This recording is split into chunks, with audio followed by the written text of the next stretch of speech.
మావోయిస్టులు అడవుల్లో చస్తుంటే అర్బన్ మావోలు పదవులు అనుభవిస్తున్నారని విమర్శించారు కేంద్ర మంత్రి బండి సంజయ్.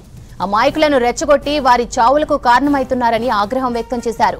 నక్సలైట్ల తుపాకీని సమర్థించిన వారు నేరస్తులేనన్నారు. కరీంనగర్ జిల్లా హుజూరాబాద్ లో పోలింగ్ బూత్ అధ్యక్షులు సోషల్ మీడియా కార్యకర్తలతో సమావేశమయ్యారు. అమిత్ షా చెప్పినట్లు మార్చిలోపు మావోయిజాన్ని అంతం చేస్తామన్నారు బండి సంజయ్.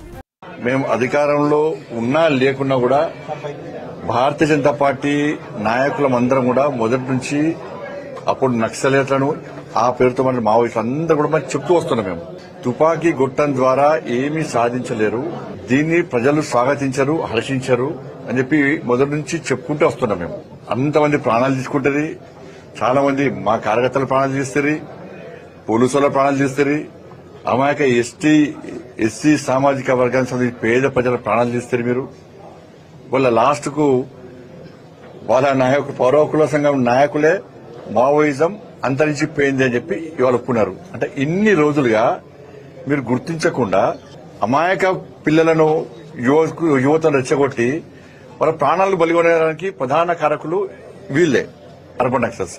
చనిపోయిన కుటుంబాలకు వాళ్ళు ఏడుస్తున్న గోస పడుతున్నారు. వాళ్ళంతా తిండికి లేదు పాపం వాళ్ళకు. వీళ్ళ తెలియదు, వీళ్ళ అర్బన్ నక్సల్స్ వీళ్ళ తెలియదు, తల్లిదండ్రుల బాధలు తెలియదు, వాళ్ళు పడే బాధలు తెలియదు, భర్తలను కోల్పోయిన భార్యల బాధలు తెలియదు, భార్యలను కోల్పోయిన భర్తల బాధలు తెలియదు, పసిపిల్లలు మైనర్ పిల్లలను కూడా తుపాకీ పట్టించి జంగల్లో తిప్పినటువంటి ఈ మూర్ఖత్వ సిద్ధాంతం మంచిది కాదు అని చెప్పి గుర్తించకుండా అంతా జరిగినాక అంతరించిపోయే టైంలో అంతరించిపోయింది అని ఒక పులిస్తా పెడితే సరిపోతుంది. అది మరి వాళ్ళ కాంగ్రెస్ పార్టీ అధికారంలో, తెలంగాణ రాష్ట్రంలో అధికారంలో ఉంటే మీరు నామినేటెడ్ పోస్టులు తీసుకుంటున్నారు, వివిధ కమిటీల్లో ఉంటున్నారు, ఈ ప్రభుత్వంలో భాగస్వామ్యమైన మీరు. అంటే కాంగ్రెస్ పార్టీ ప్రభుత్వంలో తెలంగాణ రాష్ట్రంలో పేదలకు న్యాయం జరుగుతుందని మీరు భావించిరా? ఏంది మీ సిద్ధాంతం? అర్బన్ నక్సల్స్ మీ సిద్ధాంతం ఏంది?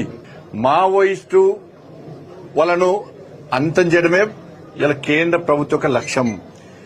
అమిత్ షా గారు ఒక మాట ఇచ్చిందంటే, ఒక మాట అన్నాడంటే దానికి కమిట్ అయి ఉంటాడు. ఎట్టి పరిస్థితిలో వెనుకడు పోయే ప్రసక్తి లేదు. అనవసరంగా ప్రాణాలు తీసుకోకండి. వెంటనే జంగల్ విడిచి తుపాకులు విడిచి రండి, లొంగిపోండి. ఇలా మిమ్మల్ని అన్ని రకాలుగా చూసుకునే బాధ్యత మాది. ఇంతమంది లొంగిపోయిన వాళ్ళందరూ కూడా చాలా